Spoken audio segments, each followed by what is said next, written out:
Damos inicio a nuestra sesión número 9 de Vivir para Contarlo. Esta vez voy a traerles algunas clasificaciones del género narrativo, del subgénero narrativo, el cuento. Ya recordemos que la vez pasada hicimos un recuento de cómo inició el cuento. Vimos el cuento tradicional, que era oral, que trataba de seres maravillosos, cómo eran las hadas, cómo eran esos seres mitológicos, y que fueron compilados, no tenían autor especial, un autor conocido. Luego vimos que vino el cuento clásico, que empezó entonces con Edgar Allan Poe, escritor que nos trajo, empezó a darle importancia al personaje, a sus aspectos psicológicos, que nos trae el creador de las grandes atmósferas. También es el autor del gran, nos dejó como gran legado, entonces esas terminaciones, esos finales sorpresivos que lo caracterizaron y que todavía continúa la gente escribiendo algunos cuentos en la misma forma, ya con hechos actuales y en un vocabulario completamente distinto. También vimos después, eso perteneció entonces al cuento clásico, luego vimos el cuento moderno, ya con Chekhov, que nos cambia la vida, ya vemos cómo él maneja el tiempo diferente, vemos cómo intensifica esa forma, la humanidad del ser humano en sus cuentos intimistas, nos muestra ya, nos enseña su teoría de la acción indirecta y nos sugiere, ya nos dice, sugieran, no muestren todo. Empieza también, él es el que nos introduce en la doble historia que después es desarrollada por Piglia. Tenemos y que después va a desarrollar de otra forma que nos va a mostrar también Hemingway con su teoría del iceberg. Entonces vimos cómo llegamos después con que lo importante también que hizo Chekhov fuera de crear, de mostrarnos estas nuevas tendencias, fue crear los finales abiertos, donde introdujo una manera en que el lector puede entrar a formar parte del cuento, reflexionando y haciendo interpretación de estos finales abiertos. Ya llegamos después del modernismo que se dio entonces con Chekhov al posmodernismo y vimos un poco de lo que nos enseñó, algunas de las cosas que trae el gran Borges, como fue el intertexto.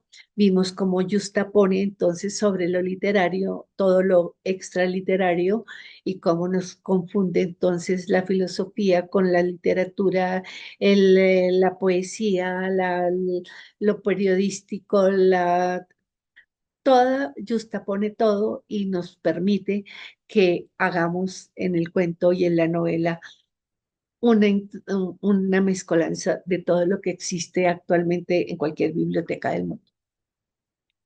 Entonces, vamos a hacer hoy, vamos a entrar como las clasificaciones esenciales para que ustedes vayan viendo lo principal en los cuentos, la clasificación actual. Vamos a ver primero lo que es un cuento realista para luego partir de ahí a lo fantástico.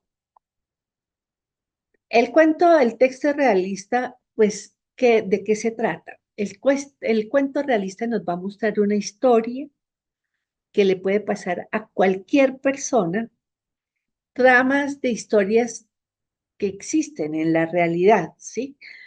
El personaje principal y los secundarios van a reaccionar en la misma forma que va a reaccionar, y lo mismo el principal, en la misma forma que reacciona cualquier ser humano en la realidad. En el cuento realista tenemos que tener en cuenta que si vamos a hablar de la realidad, todo tiene que estar ajustado a la realidad. En el cuento realista, el entorno debe ser también realista. Entonces tendremos que dar a conocer entornos que sean conocidos por las personas, que se puedan identificar en esos terrenos, que puedan sentir lo que ellos ya conocen y ver lo que ellos ya conocen también. Entonces vamos a hablar de una Bogotá. Generalmente en estos cuentos realistas pues, vamos a traer la realidad existente en la actualidad o una realidad próxima y son también, o sea, fuera del entorno realista que en el que podemos incluir todo lo que ustedes quieran, que existen los supermercados, las zonas residenciales, los centros comerciales, todo lo que ustedes quieran que exista en la realidad actualmente. Además, tenemos que incluir, digamos, experiencias también identificables. O sea, que cuando yo les cuente mi dolor, mi sentimiento, mi trauma, por difícil que sea el momento, sea también de felicidad o sea de paz, el lector pueda identificarse con eso que yo les estoy contando. Entonces aquí pueden encajar innumerables temas como la lucha dentro de la sociedad, las relaciones amorosas, las pérdidas de un ser querido, los problemas de salud mental, todo lo que se les ocurra que le pase a un ser humano en cualquier realidad de su vida. Las historias, lo que aquí sí le quiero dejar claro y es que ya en estos cuentos mm, tiene que ser, el narrador debe ser muy objetivo, no debe emitir juicios de valor, no estamos aquí ya para moralizar, sino para contar cosas donde el lector se pueda identificar y él saque pueda sentir y si él puede mirar y puede sacar alguna enseñanza, la saque él mismo, pero no somos nosotros los que vamos a llevar esa moralización ni vamos a hacer ese juicio de valor dentro de nuestros cuentos. Eso no debe existir. Ahora, ¿qué cuentos, por ejemplo, les puedo sugerir yo en esta clase de lecturas realistas? Ahora hay infinitos, ahorita es que no recuerdo el nombre, bueno, de cuentos realistas, por ejemplo, pueden leer ustedes a Raymond Carver en la Catedral. Actualmente hay un libro de cuentos interesante de Manual para Mujeres de la Limpieza de Lucía Berlín. Y los que yo tanto les he recomendado, que adoro, que son todos estos cuentos de Rulfo, que los hemos venido leyendo, que son el típico cuento realista que trae en su libro El Llano en Llamas. Hay otros de Ramírez, el escritor nicaragüense que trae ahora unos cuentos donde involucra dictadores y esto, que también resultan interesantes. Hoy hay mucha realista y realistas actualizados. Ya visto entonces y conocido lo que es el realismo y que es basado pues, igual en la realidad, ahora sí vamos a ver ¿qué sería lo contrario al realismo? Y vamos entonces a este entorno realismo, vamos a entrar entonces al cuento fantástico. Cuando vamos a hablar de lo fantástico, aquí no estamos hablando de lo maravilloso de seres extraños, sino vamos a partir del realismo.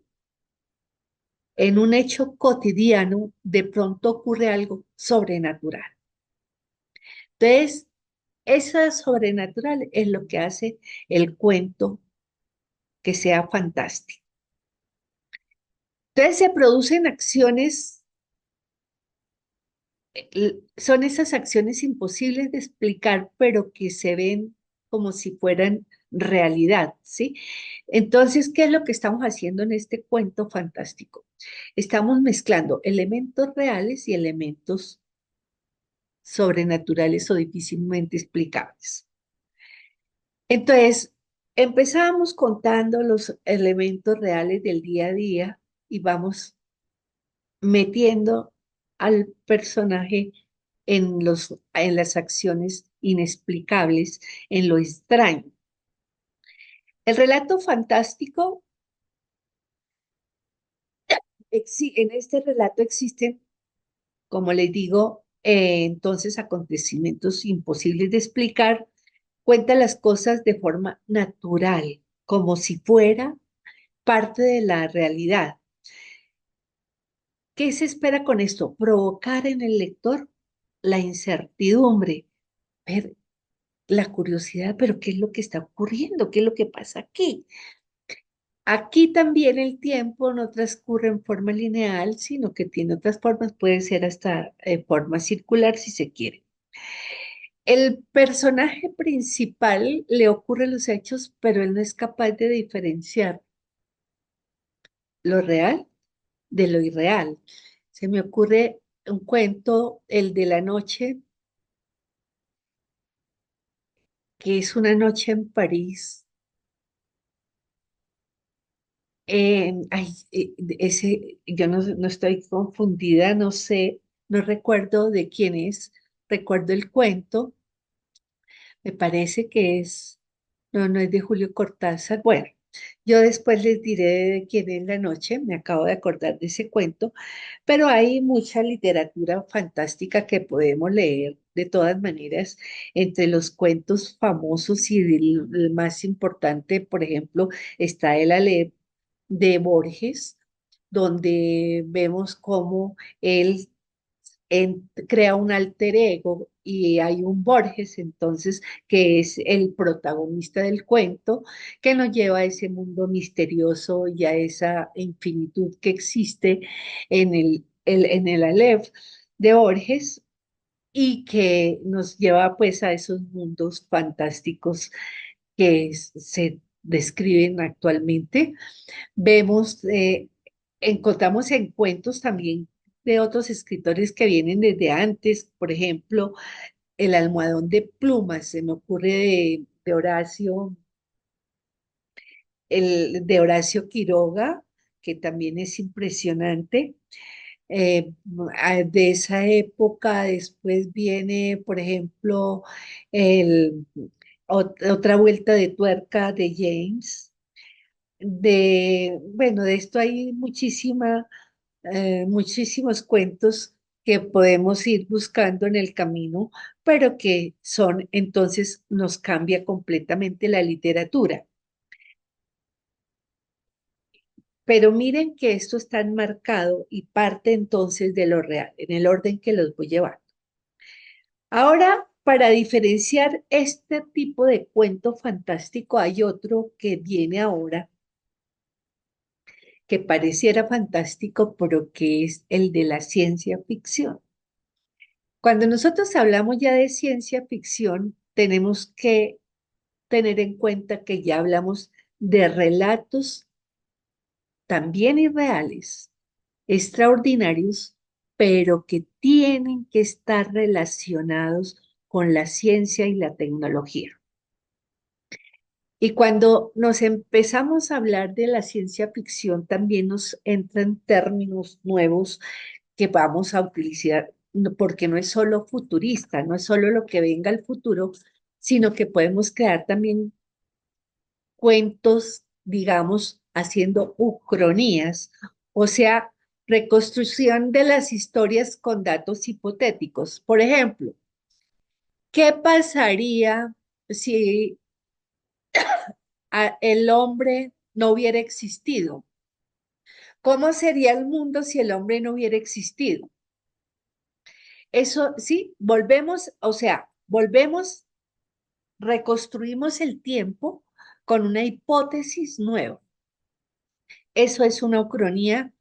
Y si hay, pero ese ida a esa parte inicial donde vamos a reconstruir, tiene que existir un aparato o una tecnología que nos lleve en el tiempo a ese momento para que sea entonces un cuento de ciencia ficción.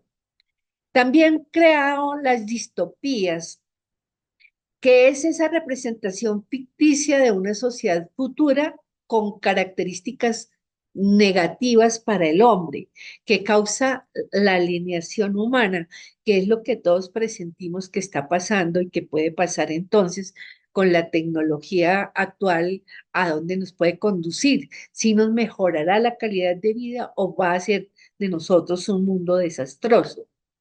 También nos puede plantear utopías, que es todo lo contrario, en la representación imaginativa de una sociedad futura, pero con características que van a favorecer al ser humano. Entonces, todo eso puede encajar entonces en los cuentos extraordinarios de ciencia y tecnología. Cuando nosotros hablamos de ciencia y tecnología ahora, pues ya es una cosa como muy actual porque nos atosiga todo el día la información, se descubrieron nuevas cosas galaxias nuevas, agujeros negros, nubes de yo no sé qué clases. Bueno, todos los días, con toda la tecnología que hay, se van descubriendo nuevas cosas, entonces hay muchas más cosas sobre las que escribir. Todos los días vemos que la genética cambia. Hoy no sabemos si el que está al lado fue creado eh, por una creación natural o fue creado genéticamente en un laboratorio. Hoy no sabemos si el que está al lado es un alienígena o no es un alienígena, porque es obvio que con tanta tecnología estamos viendo que pues que nosotros muy seguramente no estamos solos. Estamos viendo los viajes espaciales que ya son una realidad, entonces ya podemos comprar un boleto para irnos para Marte. Ya vimos el primer viaje a Marte y eso nos puede llevar y conducir a miles de mundos y a miles de aspectos que podemos tocar entonces en todo esto de la tecnología y de la ciencia y la tecnología. Entonces, lo importante y lo que yo quiero que entiendan es que siempre tiene que existir un avance tecnológico, sea biológico, físico, lo que sea, pero algo de ciencia y tecnología incluido en el cuento, en que se base el cuento. Obviamente tiene que crearse ese cuento de manera que sea verosímil, que parezca real. Y entonces imagínense ustedes que tenemos que crear unos personajes ficticios que aún no existen y nos toca empezar a diseñar ese tipo de personajes, ¿sí? Y ver cómo nos lo podemos imaginar en entornos futuros o en espacios ficticios o en mundos creados acá mismo, pero que nos lleven a la locura por la ciencia y la tecnología, niños encerrados en burbujas de tiempo, eh, sí, ¿qué podemos ver en esos entornos? ¿A qué conducen esos entornos? Pero debe siempre tener un sustento mínimo, un sustento tecnológico mínimo. Podemos hablar entonces ya de la inteligencia artificial que nos tiene tan agobiados que ya no entendemos, que ya es la locura. A propósito, sé, por ejemplo, que uno hace consultas en inteligencia artificial. Mucha gente acostumbra, corríjame mis poemas, y cuando uno hace eso, ya la inteligencia artificial se apropia, y si ustedes van a mandar, por ejemplo, a un concurso, muy seguramente si le pidieron alguna ayuda, ya les va a salir el reporte creado con inteligencia artificial. Entonces, ya empieza a generarse esa problemática de estas inteligencias artificiales y todo, y hay que estar atentos, pues, en todos estos cuentos y en toda esta problemática que genera entonces la ciencia y la tecnología. Podemos crear viajes en el tiempo, lo que ustedes quieran, cuentos sobre ciencia de ciencia ficción. Conocemos muchos las crónicas marcianas de Ray Bradbury, que vemos que él también le mete también a esta filosofía y hay unos cuentos preciosos de él en ciencia ficción. Vemos la cita con Rama de Arthur Clarke, vemos Soy leyenda de Richard Matheson. Me encontramos Sueñan los androides con ovejas eléctricas de Philip Dick. Harrison Bergeron de Kurt Vonnegut. O sea, hay infinidad de subgéneros de ciencia ficción también que espero pues que ustedes vayan viendo y vayan conociendo. En este trayecto vamos a tratar de leer algunos cuentos. Por ahora, ¿qué quiero dejarles yo como tarea para el próximo viernes? Vamos a ver un cuento, se los voy a leer y ustedes me van a decir en la próxima clase virtual a qué género pertenece. Y ya como estamos viendo los géneros realistas, el género fantástico y saben la diferenciación del fantástico y del de ciencia ficción, vamos a tratar de crear en 2 páginas, porque los estoy obligando a la brevedad máxima para que luego pasemos y reduzcamos eso en el microrrelato todavía más. Entonces, vamos a hacer un cuento, el que ustedes quieran que pertenezca a cualquiera de estos 3 subgéneros, a estas 3 clasificaciones de cuentos que les he mostrado. Bueno, ahora les voy a leer el cuento que espero ustedes me definan a qué clasificación de las que acabamos de ver corresponde, si a la realista, si a la fantástica o a la de ciencia ficción. El cuento se titula Continuidad de los parques de Julio Cortázar. Había empezado a leer la novela unos días antes.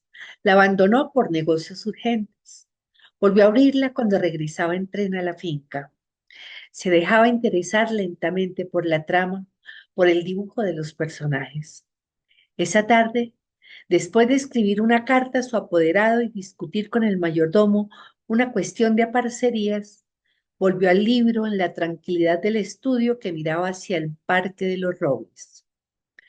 Arrellanado en su sillón favorito, de espaldas a la puerta que lo hubiera molestado como una irritante posibilidad de intrusiones, dejó que su mano izquierda acariciara una y otra vez el terciopelo verde y se puso a leer los últimos capítulos. Su memoria retenía sin esfuerzo los nombres y las imágenes de los protagonistas. La ilusión novelesca lo ganó casi enseguida. Gozaba del placer casi perverso de irse desgajando línea a línea de lo que lo rodeaba y sentir a la vez que su cabeza descansaba cómodamente en el terciopelo del alto respaldo, que los cigarrillos seguían al alcance de la mano, que más allá de los ventanales danzaba el aire del atardecer bajo los robles. Palabra a palabra, absorbido por la sórdida disyuntiva de los héroes, dejándose ir hacia las imágenes que se concentraban y adquirían color y movimiento. Fue testigo del último encuentro en la cabaña del monte. Primero entraba la mujer, recelosa. Ahora llegaba el amante, lastimada la cara por el chicotazo de una rama. Admirablemente restañaba a ella la sangre con sus besos, pero él rechazaba las caricias. No había venido para repetir las ceremonias de una pasión secreta, protegida por un mundo de hojas secas y senderos furtivos. El puñal se entibiaba contra su pecho y debajo latía la libertad agazapada. Un diálogo anhelante corría por las páginas como un arroyo de serpientes y se sentía que todo estaba decidido desde siempre. Hasta esas caricias que enredaba el cuerpo del amante como queriendo retenerlo y disuadirlo, dibujaban abominablemente la figura de otro cuerpo que era necesario destruir.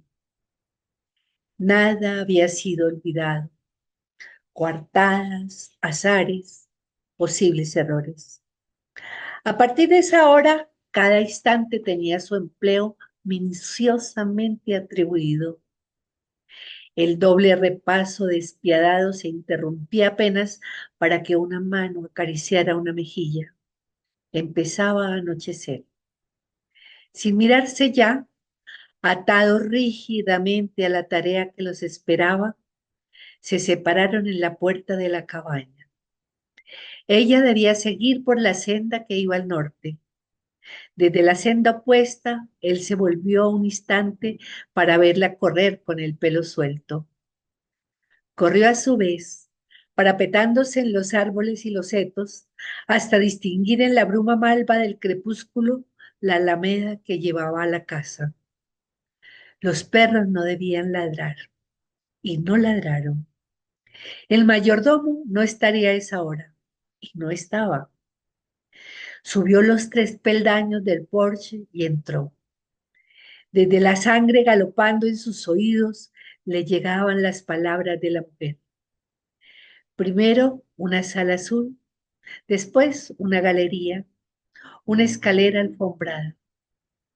En lo alto, 2 puertas. Nadie en la primera habitación, nadie en la segunda. La puerta del salón y entonces el puñal en la mano, la luz de los ventanales, el alto respaldo de un sillón de terciopelo verde, la cabeza del hombre en el sillón leyendo una novela. Fin del cuento. Entonces, los veo el viernes. Espero también que lleven uno de sus cuentos, sea realista, sea fantástico o sea de ciencia ficción. Nos vemos, chicos.